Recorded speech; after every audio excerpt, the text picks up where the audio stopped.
ಸತೀಶ್ ಜಾರಕಿಹೊಳಿ ಅವರ ಜೀಪಿನಲ್ಲಿ diesel ಸೋರಿಕೆಯಾಗಿದೆಯಂತೆ. Parade ವೀಕ್ಷಣೆಗೆ ತೆರಳುವ ಜೀಪ್ನಲ್ಲಿ ಡೀಸೆಲ್ ಸೋರಿಕೆ. ಕನ್ನಡ ರಾಜ್ಯೋತ್ಸವದ ಸಂಭ್ರಮದ ಹಿನ್ನೆಲೆ ಕುಂದಾನನಗರಿ ಬೆಳಗಾವಿಗೆ ಜಿಲ್ಲಾ ಕ್ರೀಡಾಂಗಣದಲ್ಲಿ ಭಾರೀ ಅನಾಹುತ ತಪ್ಪಿದೆ. ಸತೀಶ್ ಜಾರಕಿಹೊಳಿ ಅವರ ಮಾಲಕತ್ವದ ಜೀಪ್ನಲ್ಲಿ ಇಂಧನ ಒಂದು ಸೋರಿಕೆಯಾಗಿದೆ, ಡೀಸೆಲ್ ಸೋರಿಕೆ. ಹೆಚ್ಚು ಕಮ್ಮಿ ಆಗಿದ್ದಿದ್ರೆ ಯಾರು ಜವಾಬ್ದಾರಿ? ಕನ್ನಡ ರಾಜ್ಯೋತ್ಸವದ ಸಂಭ್ರಮದ ಹಿನ್ನೆಲೆ ಕುಂದಾನಗರಿ ಬೆಳಗಾವಿಯ ಜಿಲ್ಲಾ ಕ್ರೀಡಾಂಗಣದಲ್ಲಿ ತಪ್ಪಿದ ಭಾರಿ ದೊಡ್ಡ ಅನಾಹುತ. ರಾಜ್ಯೋತ್ಸವ ಪರೇಡ್ ವೀಕ್ಷಣೆಗೆ ತೆರಳುವ ಸಚಿವ ಸತೀಶ್ ಜೀಪ್ನಲ್ಲಿ ಅಕಸ್ಮಾತ್ ಡೀಸೆಲ್ ಸೋರಿಕೆಯಾಗಿದೆ. ಜೀಪ್ ಕೆಳಭಾಗದಲ್ಲಿ ಡೀಸೆಲ್ ಸೋರಿಕೆಯಾದದ್ದು ಗಮನಕ್ಕೆ ಬಂದಿದೆ. ಬೆಂಕಿ ಹೊತ್ತಿಕೊಳ್ಳದಂತೆ ಅಗ್ನಿಶಾಮಕ ದಳದ ಸಿಬ್ಬಂದಿ ಜಾಗೃತೆ ವಹಿಸಿದ್ದಾರೆ. ತಕ್ಷಣ ಫೈರ್ ಕಂಟ್ರೋಲ್ ಗ್ಯಾಸ್ ಸಿಂಪಡಣೆ ನಡೆಸಿ ಪರಿಸ್ಥಿತಿ ನಿಯಂತ್ರಣಕ್ಕೆ ತರಲಾಗಿದೆ. ಸತೀಶ್ ಜಾರಕಿಹೊಳಿ ಜೀಪಲ್ಲಿ ಡೀಸೆಲ್ ಸೋರಿಕೆ, ಇದು ನಿಜಕ್ಕೂ ಕೂಡ ಆಶ್ಚರ್ಯಕರವಾದಂಥ ವಿಚಾರ. ಪರೇಡ್ ವೀಕ್ಷಣೆಗೆ ತೆರಳುವ ಜೀಪ್ನಲ್ಲಿ ಡೀಸೆಲ್ ಸೋರಿಕೆಯಾಗಿದೆ. ಪರೇಡ್ ವೀಕ್ಷಣೆಗೆ ತೆರಳುತ್ತಾ ಇದ್ರು, ಆ ಸಂದರ್ಭದಲ್ಲಿ ಡೀಸೆಲ್ ಸೋರಿಕೆ ಆಗಿರುವಂತಹದ್ದು. ರಾಜ್ಯೋತ್ಸವಕ್ಕೆ ಹೋಗ್ತಾ ಇದ್ದಂತಹ ಸತೀಶ್ ಜಾರಕಿಹೊಳಿ ಕೆಳಭಾಗದಲ್ಲಿ ಡೀಸೆಲ್ ಸೋರಿಕೆಯಾದದ್ದು ಗಮನಕ್ಕೆ ಬಂದಿದೆ. ಬೆಂಕಿ ಹೊತ್ತಿಕೊಳ್ಳದಂತೆ ಅಗ್ನಿಶಾಮಕ ದಳದವರು ಕೂಡ ಸ್ವಲ್ಪ ಜಾಗೃತೆಯನ್ನು ವಹಿಸಿದ್ದಾರೆ. ನಿಜಕ್ಕೂ ಕೂಡ ಇದು ತಪ್ಪಿದ ಬಹಳ ದೊಡ್ಡ ದುರಂತ. ಇದು ಫುಲ್ ಟ್ಯಾಂಕ್ ಡೀಸೆಲು ನೋಡಿ ಅಲ್ಲಿ ಕೆಳಗೆ ಸೋರಿಕೆ ಆಗಿರುವಂತಹದ್ದು ಕಾಣ್ತಾ ಇದೆ. ಒಂದು ವೇಳೆ ಬೆಂಕಿ ಹತ್ಕೊಂಡಿದ್ದಿದ್ರೆ ಏನು ಕಥೆ? ಅಗ್ನಿಶಾಮಕ ದಳದವರೆಲ್ಲ ಇದ್ರಲ್ಲ ಅಕ್ಕಪಕ್ಕದಲ್ಲಿ. ಆದರೆ ಅನಾಹುತ ನಡೆದು ಹೋದ ಮೇಲೆ ಏನಾದರೂ ಕೇರ್ ಮಾಡಿ ಏನು ಪ್ರಯೋಜನ?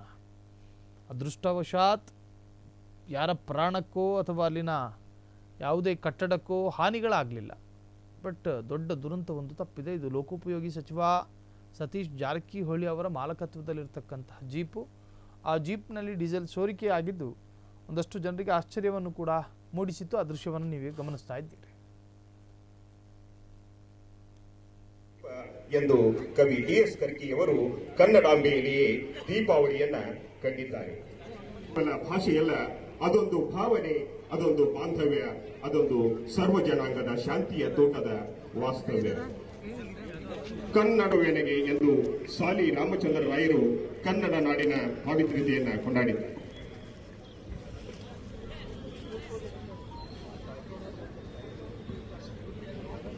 ನಭಕ್ಕೆ ಹಾದಿ ಬಿಡುವ ಮೂಲಕ ಗೌರವಾನ್ವಿತ ಸಚಿವರು ಸಂಕೇತದ ಚಾಲನೆಯನ್ನ ನೀಡ್ತಾ ಇದ್ದಾರೆ. ಇನ್ನೇನು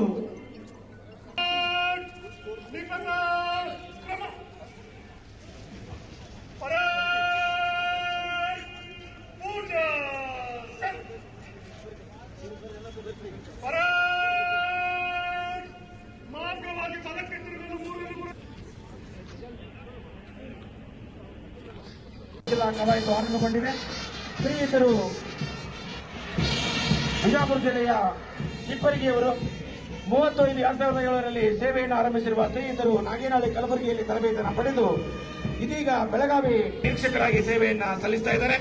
ಕವಾಯತ್ 2ನೇ ಕಮಾಂಡರ್ ದೀಪ ಎಂದು ಕ್ಷಣ ಕ್ಷಣದ ಸುದ್ದಿಗಳಿಗಾಗಿ ಫ್ರೀಡಂ ಟಿವಿ ಸಬ್ಸ್ಕ್ರೈಬ್ ಮಾಡಿ, ಲೈಕ್ ಮಾಡಿ ಹಾಗೂ ಫಾಲೋ ಮಾಡಿ. ಹೊಸ ಸುದ್ದಿಗಳ ನೋಟಿಫಿಕೇಶನ್ಗಾಗಿ ಬೆಲ್ ಐಕಾನ್ ಮೇಲೆ ಕ್ಲಿಕ್ ಮಾಡಿ.